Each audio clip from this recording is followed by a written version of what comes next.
Vamos a empezar entonces con campos vectoriales. Hay dos campos de vectoriales importantes con los que vamos a trabajar, que son los campos de velocidad y los campos de fuerza. Entonces, los campos de velocidad, fíjense acá estos dos mapas, o este mapa, son el mismo mapa creo, no, un poquito diferente, pero son, muestran la velocidad del viento en cada uno de los mapas, en una zona de Estados Unidos. Acá dice la bahía de Golden Gate Bridge. Entonces, en el primer mapa, acá las flechitas que están más gorditas y más largas, ¿sí? Indican la mayor rapidez del viento en el tiempo, ¿sí? En un determinado momento que atravesaron la bahía. Y en el diagrama B, ¿sí? Se muestran los diferentes patrones de vientos 12 horas antes de esto. Es decir, que nosotros lo que podemos representar con un campo vectorial es un tipo de fenómeno en el cual nosotros necesitamos marcar o indicar la dirección en la que va un fenómeno, o sea, en este caso el viento, ¿sí? Y la intensidad, la dirección, el sentido y la intensidad. Y nosotros sabemos que el tipo de objeto matemático que modela este tipo de fenómenos es un vector, ¿sí? El vector nos da dirección, sentido y velocidad. Entonces, si nosotros marcamos en cada punto del mapa un vector en el cual, que indica dirección, velocidad y sentido del viento, entonces tenemos un campo de vectores. Ese campo de vectores se llama campo vectorial, que a cada punto del plano, en este caso, le asigna un vector de dimensión 2. Entonces, en definitiva, el campo vectorial es una función a la que vamos a llamar generalmente con una f mayúscula. ¿Sí? Esta función va a estar definida de un dominio de r cuadrado en r cuadrado, y a cada punto del plano le va a asignar un vector, ¿sí? Es decir, que voy a tener, para la x, va a ser una función del punto, m de xy, y la componente mi de ese vector también va a depender del punto, es decir, va a ser otra función de xy. Esto sería un campo vectorial definido en r cuadrado, es decir, que va de r cuadrado en r cuadrado. Y un ejemplo concreto de este campo de vectores es el campo de velocidades que ustedes vieron acá, que seguramente puede tener una fórmula, ¿sí? O no. Hay otros tipos acá hay otros ejemplos más. Este es el de Stewart, ¿sí? Para que ustedes vayan viendo. Otros ejemplos de campos de velocidad. Acá en el primero son las corrientes oceánicas, y en el segundo son flujo del viento, ¿no? Que se encuentra en un automóvil. Pero el campo gravitatorio sería un campo de fuerza vectorial, pero ya sería en R cubo, ¿no es cierto? Entonces, ese campo gravitatorio va a estar definido en el espacio en R cubo, y va a asignar a cada punto de R cubo un vector en R cubo. A la primera componente va a ser función del punto, la segunda componente lo mismo, y la tercera componente lo mismo. Vamos a poner P de X y Z por K. Vamos a ver cómo se puede, algunos ejemplos concretos de campos vectoriales y cómo se puede graficar. Por supuesto que nosotros no les vamos a pedir que ustedes grafiquen un campo vectorial, porque un campo vectorial, sobre todo en R-cubo, pueden ser muy complejos para graficar, ¿sí? Pero vamos a ver algunos ejemplos. Primero lo vamos a ver con GeoGebra y después vamos a ver cómo se hace a mano. Fíjense, acá hay un campo vectorial en el plano. El campo vectorial este tiene como primera componente 2x y como segunda componente y, o sea que lo podría definir como 2x por y más y por j, ¿sí? O también lo puedo escribir de todas las maneras que nosotros ya sabemos expresar un vector. Vamos a poner acá f de xy, era, ya me olvidé, 2x y 2x por y más y por j. También lo podríamos expresar como lo expresábamos en álgebra, así, 2x y, ¿no? O en forma de par ordenado. Todas estas formas son formas de representar este campo vectorial.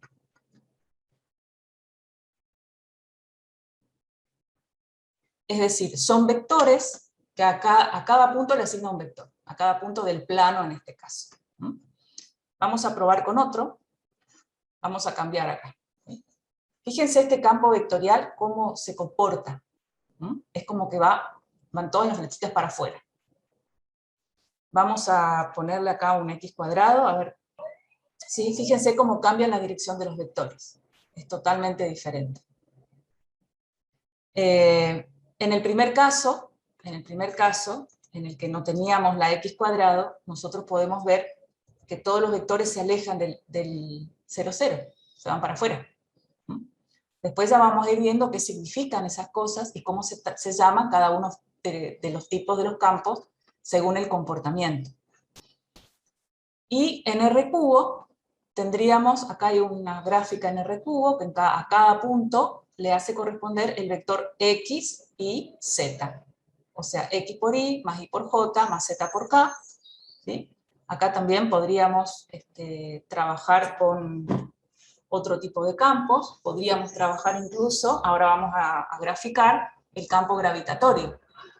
Campo gravitatorio, a ver cómo sería. Entonces, este es un campo que está en el plano, va de R cuadrado en R cuadrado, y quisiéramos graficar algunos vectores de este campo, ¿sí? ¿Cómo tendríamos que hacer? ¿Qué haríamos para organizarnos?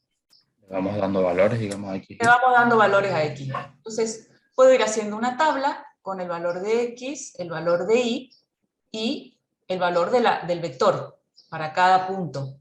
O sea, el valor de f de xy.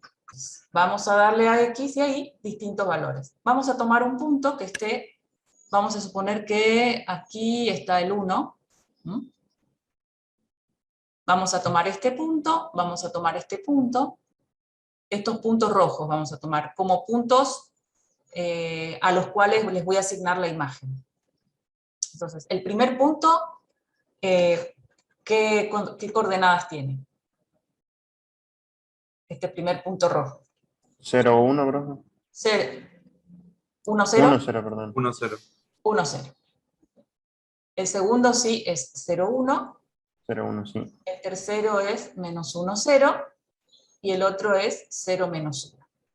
Vamos a calcular la imagen para esos 4 vectores. Entonces, el primer vector, acordémonos acá, vamos a escribir menos y x. Ahí. Entonces, el valor de, ¿cómo sería el vector acá? El vector que obtengo. 0, 1 puede ser. 0, 1. ¿Sí? 0, 1. ¿Cuál sería ese vector? En el punto que yo marqué, desde ahí, marco el vector 0, 1. ¿Sí? Y el vector 0, 1 es el vector j. ¿Verdad? Elegí puntos especiales, ¿no? Por supuesto.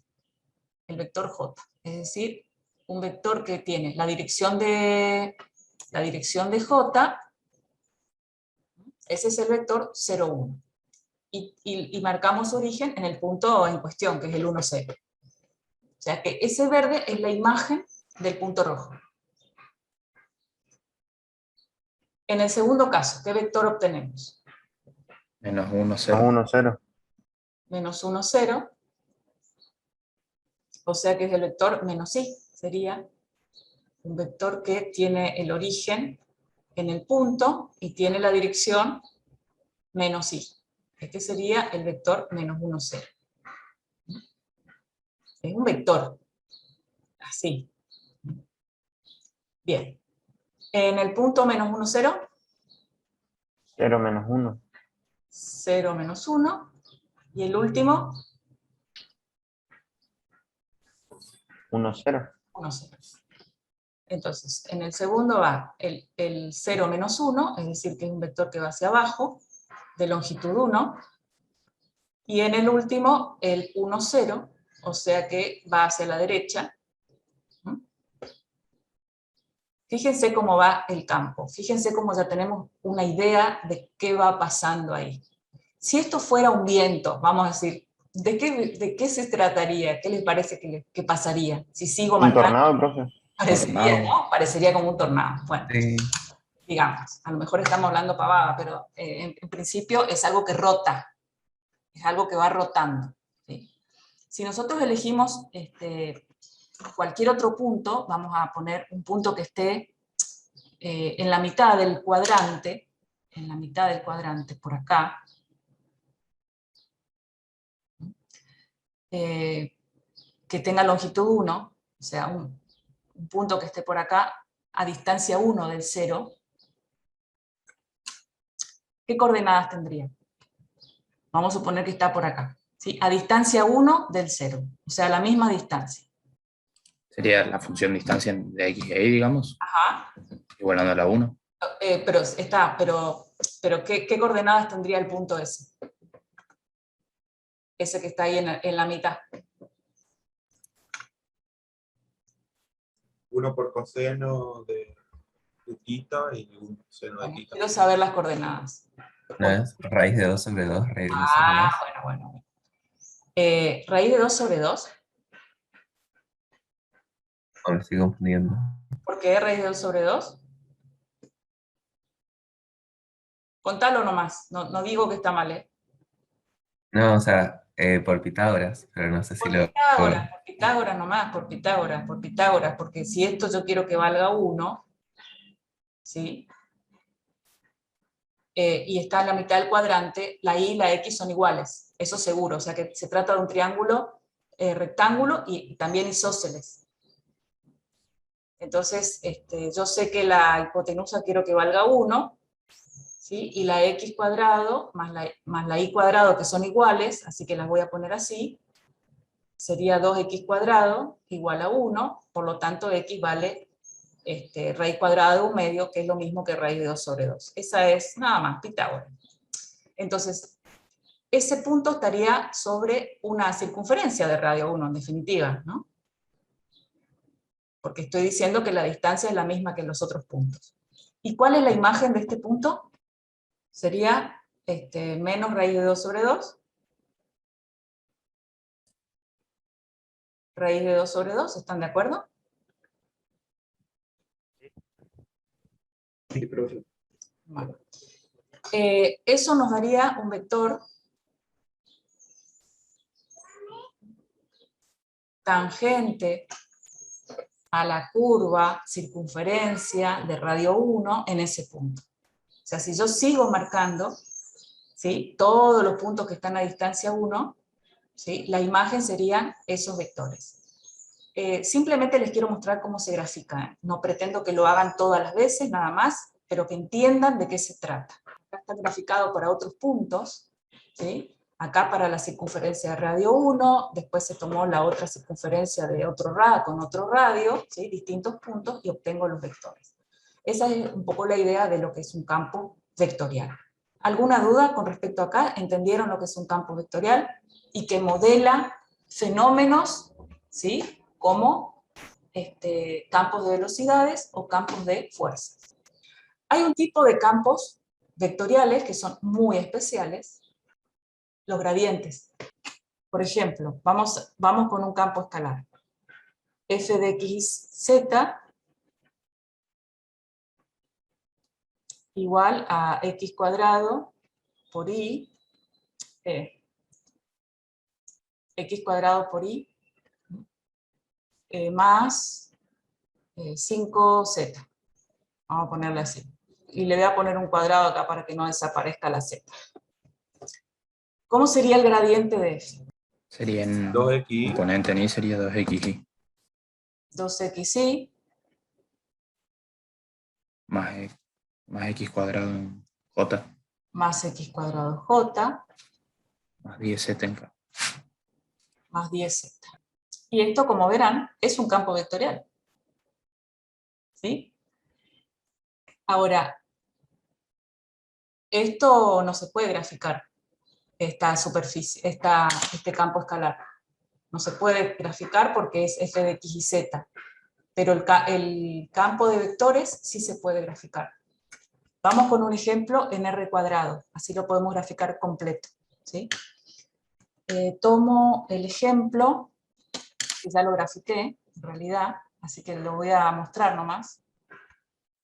Es x cuadrado por y menos y cubo. Vamos con ese.